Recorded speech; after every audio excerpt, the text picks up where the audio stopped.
amaneció conmocionado por la tragedia del Jet-Set. Cuando prendimos la televisión, yo no entendía lo que decían. Numi, mi hermana, me escribió y me puso un mensaje temprano. ¿Viste lo del Jet-Set? Y yo decía, ¿pero qué pasó con...? Y entonces fuimos entendiendo poco a poco. Y realmente esto fue una tragedia terrible. 236 personas murieron, cantidad de heridos, mutilados, traumados, hijos sin padres, padres sin hijos, esposos sin esposas y viceversa. Eso fue realmente penoso. Y me di cuenta en los comentarios, en la televisión, en la radio, en las redes sociales, que la gente comenzó a echarle la culpa a Dios. Y la gente decía, pero si Dios tiene el control, ¿por qué pasó eso? Y mucha gente en sus comentarios culpando a Dios. La otra semana vi un comentario, y lamentable que fuera, de una muchacha que vivió un tiempo en mi casa y se ha convertido en medio atea, vive en Estados Unidos, y ella ponía algo que salió en las redes, ella lo copió, acusando a Dios de ¿por qué mataste a toda la familia de Amalek? ¿Por qué hiciste esto? Y algo que yo no lo voy ni a pronunciar, porque a mí me pareció una blasfemia. Quise contestarle, pero si yo le contestaba, volvía y se reproducía esa imagen y preferí no hacerlo, realmente culpando a Dios de las desgracias. Y vamos a ver en realidad, ¿es Dios el culpable de las desgracias? Nosotros tomamos la lectura bíblica en el libro de Juan, el capítulo 10 y el versículo 10. Y dice de la siguiente manera: el ladrón no viene sino para hurtar y matar y destruir. Yo he venido para que tengan vida y para que la tengan en abundancia. Así, hermanos, que el propósito de Dios desde un principio ha sido dar vida. Dios es amor por la eternidad. No es que Dios tiene amor, siempre decimos, la esencia de Dios es realmente amor. Y Él salva, Él liberta, Él sana. Ese es el propósito de Dios. Ahora, que vivimos en un mundo afectado por el pecado, y realmente el pecado ha hecho y la caída del hombre por sí, que las decisiones del hombre puedan afectar el propósito de Dios. Porque pasó con Adán y Eva. ¿Era el propósito de Dios sacarlo del jardín del Edén? No, pero sus propias decisiones lo llevaron ¿a qué? A esto, ¿verdad? Y de ahí tenemos nosotros consecuencias fatales.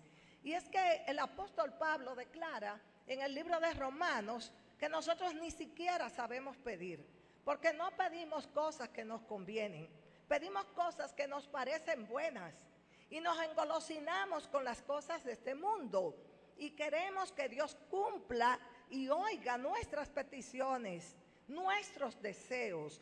Y el Señor quiere quitarnos algunas cosas porque realmente no son para nuestro bien. Así que vemos el propósito de Dios.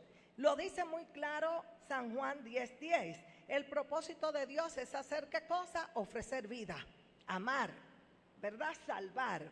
Pero ahí mismo vemos el propósito de Satanás. Y dice, el ladrón solo viene ¿para qué? Para matar, para hurtar y para destruir. Es decir, que Dios tiene un propósito y el diablo también tiene su propósito. Es una tríada destructiva que tiene el diablo: matar, hurtar y destruir. Y la Biblia lo compara con un ladrón. Los ladrones no miden consecuencias, ¿verdad que no? Cuando un ladrón va a hacer un asalto, un atraco, no tiene que ver que sea un padre de familia y que va a dejar hijos huérfanos. No tiene que ver que sea un muchacho universitario que está comenzando su vida productiva, lo que sea. El ladrón simplemente viene para matar y para destruir. Y ese es el propósito de Satanás. Ahora, hay algo, y es que el mismo diablo se ha encargado de presentarle al hombre una realidad desvirtuada de Dios. Y sus características se las ha atribuido a Dios. Y ustedes oyen la gente que dice, yo recibo lo que Dios mande porque Dios es que sabe. Yo me he propuesto, cuando oigo personas decirle así, de esa manera, decirle no, Dios no manda cosas malas, porque Dios es un Dios de amor. Y yo tengo hijos y no es verdad que a mis hijos yo les voy a dar cosas malas. Y la palabra lo dice. ¿Cómo un padre le va a dar a un hijo una piedra si tiene hambre y le pide un pan? ¿Creen ustedes que Dios va a mandar cosas malas? Pero el Satanás ha desvirtuado la realidad y nosotros, hasta nosotros mismos, nos confundimos y lo pensamos así. Y les voy a presentar algunos ejemplos. Se habla en el libro de Juan de la mujer adúltera. Cuando fue presentada delante de Jesús, la mujer adúltera, ¿qué estaba haciendo el diablo a través de los hombres que la llevaron? Mátala. ¿Y tenían qué cosa? Las piedras en las manos para destruirla. ¿Qué quería el diablo con esa mujer? Matarla y destruirla, porque ese es su propósito. ¿Y qué dijo el Señor? Ni yo te condeno, vete y no peques más.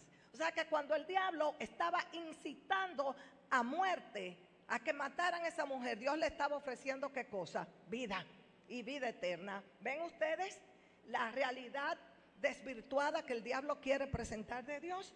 Él destruye, Él condena y Él mata, pero Dios salva, Dios da vida y Dios perdona, totalmente diferente. En el libro de Malaquías dice el Señor, yo Jehová no cambio, por esto no habéis sido consumidos. Y en Hebreos se nos señala que Jesucristo es el mismo ayer, hoy y por los siglos. Es decir, que nosotros tenemos por la eternidad un Dios de amor y un Dios cuyo propósito ha sido ese, sanar, salvar y dar vida, porque ha sido así desde un principio.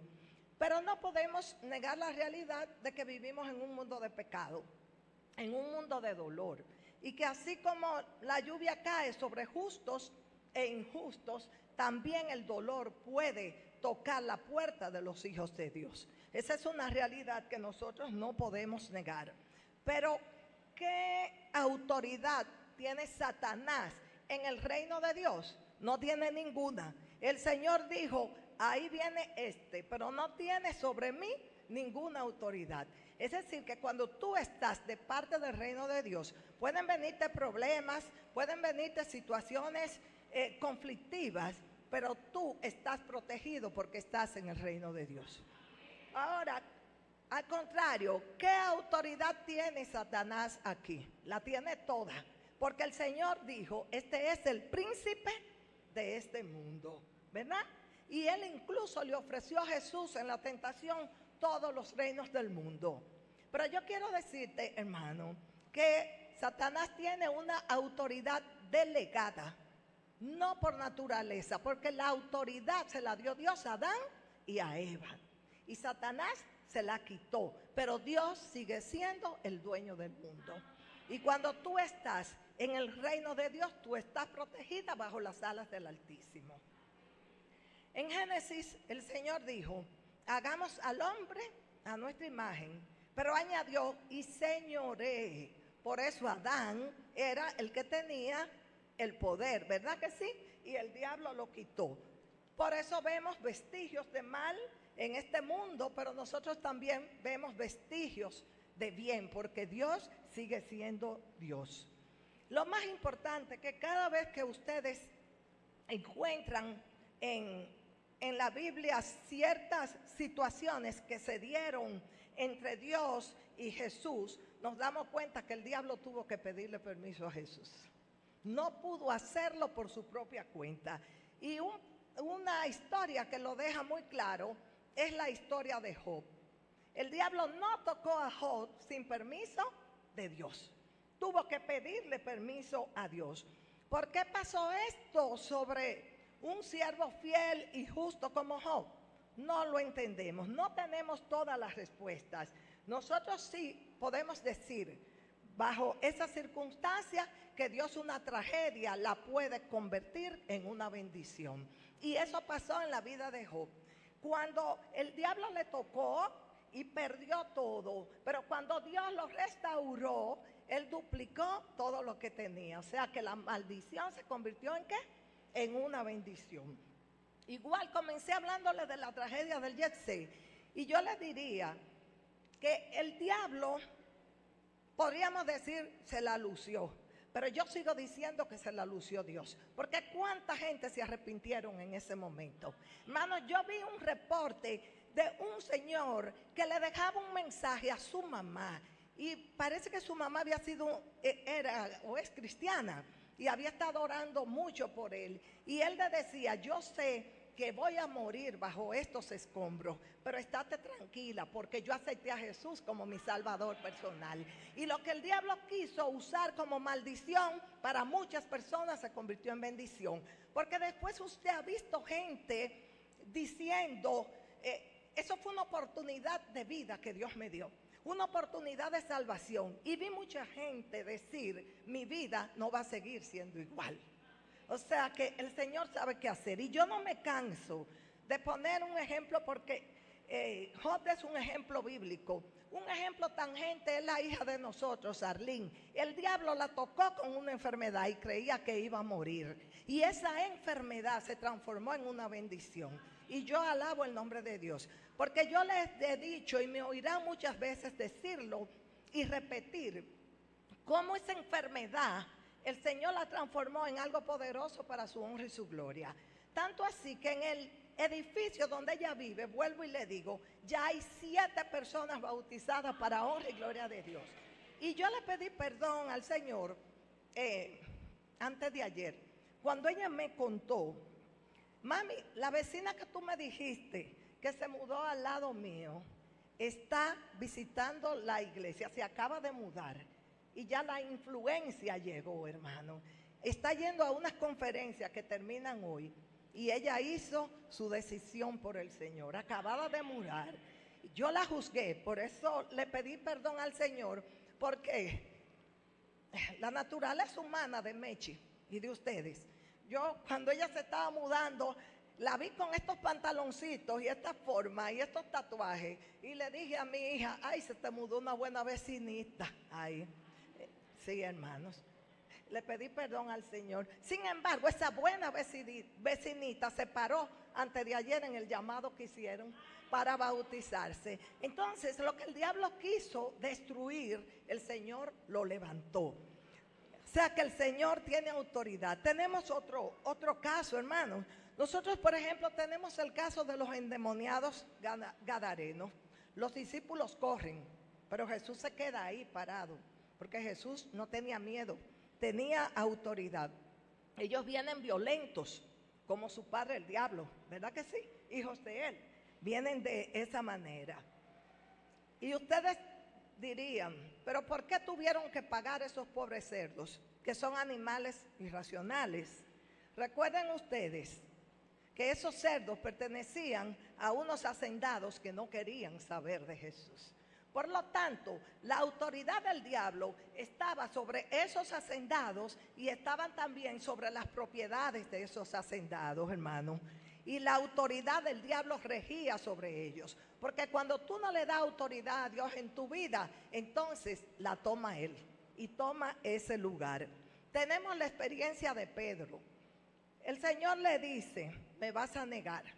Y le añade: el diablo me ha pedido para zarandearte, pero yo he rogado por ti para que tu fe no falte. Fíjense qué gran diferencia, ¿verdad? Los gadarenos le dan autoridad ¿a quién? A Satanás, y pierden todo. Pero Pedro tenía la autoridad de Jesús sobre su vida, y el Señor lo protegió de las acechanzas del diablo, y le dice: yo he orado por ti para que tu fe no falte. Qué diferente es estar en el reino de Dios y en el reino del enemigo, ¿verdad que sí? Las tribulaciones pueden venir, pero hay que ver de qué lado te agarran. Realmente es tu decisión de qué lado van a llegar, porque de que llegan, realmente llegan. En el libro de Romanos, el apóstol dice que el amor no hace daño al prójimo. Y primera de Juan 4:8 dice que Dios es amor. Por lo tanto, esa naturaleza de Dios no cambia. Y Dios, como es amor, es libertad y ahí mismo también es justicia. Y en base a estos tres atributos de Dios, el diablo agarra y acusa. Porque cuando el diablo agarra a una persona y la persona se pone del lado de su reino, el diablo le dice a Dios: tú eres amor, déjalo hacer lo que él quiera, dale libertad, y la justicia tiene que aplicarse sobre esa persona. No lo sigas llamando, no sigas con él, déjalo tranquilo, porque te está demostrando que no quiere estar bajo tu autoridad. ¿Y por qué pasó lo que pasó en el Yesé? Lo mandó Dios, se desplomó el techo porque Dios lo desplomó. Hermanos, simplemente esa gente fueron a adorar a Dios a ese lugar. ¿Dios era el centro de adoración en un lugar como ese? No. Entonces, ¿a quién le dieron autoridad? Al diablo. Ahí estaba manifiesta la autoridad del diablo. Y aún así, Dios es amor y mostró su misericordia con un grupo de personas que fueron salvas, ¿verdad?, de ese acontecimiento. Es como un niñito de 5 años que iba en un tren y llevaba unas moneditas apretadas en su puño. Y la madre insistió en que le diera las moneditas para ella guardárselas. Pero el niño no quiso y las empuñó. Pero cuando se durmió, soltó las manitas y las moneditas se fueron. Imagínense ustedes los gritos y las pataletas de un niño de 5 años cuando se dio cuenta que había perdido sus monedas, que despertó. ¿A quién le echó la culpa? A la mamá. Y le gritaba y pateaba que la mamá era la culpable. Lo mismo le pasa al hombre con Dios. Y ha sido desde un principio. Adán y a Eva, ¿a quién culparon? A Dios. Inmediatamente culparon a Dios. Y Gedeón, llamado por Dios, pero lo primero que hace es culpar también ¿a quién? A Dios. Le dice: pero tú nos sacaste de Egipto, entonces nos ha traído aquí de afrenta a pasar nosotros trabajo y nos ha desamparado. Gedeón no se detiene a decir: hemos cogido un mal camino, hemos fallado, nos hemos desviado, hemos adorado a otros dioses. No, la culpa inmediatamente recayó ¿sobre quién? Sobre Dios.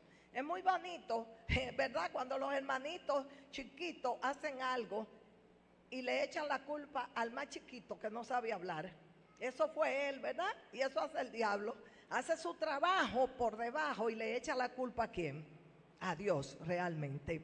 Está el caso de Sodoma y Gomorra. Dice el Señor: el clamor de ellos ha subido hacia mí y voy a bajar a ver. Hermano, en la versión internacional lo dice más claro todavía. Las acusaciones contra Sodoma y Gomorra son muchas, bajaré a ver. Y yo le hago una pregunta para analizar en este momento. ¿Quién estaba acusando delante de Dios a Sodoma y a Gomorra? El diablo. Mira, son unos sodomitas, son homosexuales. Esa gente no te quiere. Esa gente ha llegado ya al colmo. Déjamelo a mí, porque el diablo, después que te mete en problemas, te enreda, te acusa y entonces te destruye y no quiere que Dios te salve. Y eso pasó con Sodoma y Gomorra. Ellos rechazaron a Dios. Y dice el Señor: bajaré a ver, porque las acusaciones de ellos han subido contra mí. ¿Quién es el acusador de los hermanos? El diablo. Él mete a la gente en problemas y después va y lo acusa con Dios. Mira, no te quiere, dale libertad, déjalo elegir y castígalo, porque tienes que ser justo, ¿verdad? Y se basa en los atributos de Dios. Otro ejemplo está Egipto. Egipto estaba en el plan de Dios, porque cuando José, Dios lo mandó a Egipto, dijo que en él iba a bendecir a todas las familias de la tierra. Y Egipto tenía bendiciones en abundancia, hermano. Y José fue una bendición. en Egipto. La nación prosperó, ¿verdad? Bajo la administración de José. Pero cuando Egipto comenzó a perseguir al pueblo de Dios, se puso bajo la autoridad ¿de quién? Directamente del diablo, persiguiendo a los hijos de Dios, porque el diablo es que hace eso. Y la naturaleza entonces implosiona y vienen las plagas y vienen los granizos, las langostas, y al final viene la destrucción de los primogénitos. ¿Lo hizo Dios? Hermanos, no lo hizo Dios. Y queda realmente demostrado en la Biblia, porque se ve en muchos casos que los escritores del Antiguo Testamento no tenían una visión tan clara y atribuían, ¿verdad, pastor? Algunas cosas malas se le atribuían a Dios, hasta el mismo Moisés. Y en el libro de Job, suerte que se desvela, se corre el velo al final y se ve que quien pidió ir a azotar a Job fue ¿quién? El mismo diablo. Eso no fue idea de Dios, ¿verdad? Fue idea del mismo diablo. Pues fíjense ustedes que cuando nosotros estudiamos en el libro de Éxodo, me gustaría que lo lean conmigo, el capítulo 12 y el versículo 23. Éxodo 12, 23. Miren cómo dice, de la siguiente manera: porque Jehová pasará hiriendo a los egipcios, y cuando vea la sangre en el dintel y en los dos postes, pasará Jehová a aquella puerta y no dejará entrar al heridor en vuestras casas para herir. Miren cómo se desdobla, pastor, este pasaje. En primer lugar, puede dar la apariencia de que es Dios que pasa hiriendo, ¿verdad que sí? Pero si usted lo analiza al final, mire la aclaración: el Señor no dejará que pase el heridor en vuestras casas para herir. ¿Quién es el que mata y quién es el que destruye? El diablo. El heridor es el diablo, porque cuando el Señor dijo que pintaran las casas con la sangre de un cordero, el heridor no entró a esas casas. Pero los que no quisieron la autoridad de Dios sobre sus casas, realmente ¿quién entró? El diablo, y trajo muerte y trajo destrucción. Así, hermanos, que mientras los egipcios lloraban por la muerte de sus primogénitos, los israelitas clamaban, cantaban a Dios, había fiesta, había alegría, porque el Señor los había liberado. Y por eso dice el salmista en el Salmo 82, 18, tú eres mi libertador. Cuando estamos bajo el reino de Dios, podemos tener aflicción, pero ¿estamos en qué? En libertad, porque Cristo nos libera. Así que si te toca la tragedia, en Cristo hay ganancia. Porque Él dice, en mí tendréis paz. Por eso tiene que estar refugiado bajo el reino de Dios, porque en el otro reino anda un león real buscando a quien devorar. Alguien fue a una fábrica de alfombras y vio que las agujas iban y venían sobre la tela y no aparecía ninguna figura bonita. Simplemente veía como un telar, hilos entrelazados, ¿verdad que sí? Pero al doblar el fabricante la alfombra, él pudo ver figuras hermosas. Hermanos, cuando estamos al revés, nosotros solamente vemos tragedia. Pero cuando se voltea al otro lado, el gran diseñador, que es Cristo Jesús, presenta otra imagen. Tu aflicción o te acerca o te aleja de Dios. En el caso de Job, su aflicción lo acercó a Dios, ¿verdad? En caso de muchas personas reales, no solamente históricas, sino con las que nosotros hemos convivido, hemos visto que la aflicción los ha acercado a Dios, pero también he visto personas que la aflicción los ha alejado de Dios.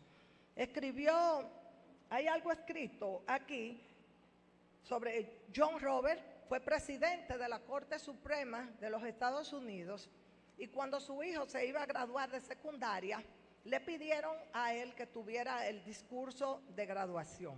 Un discurso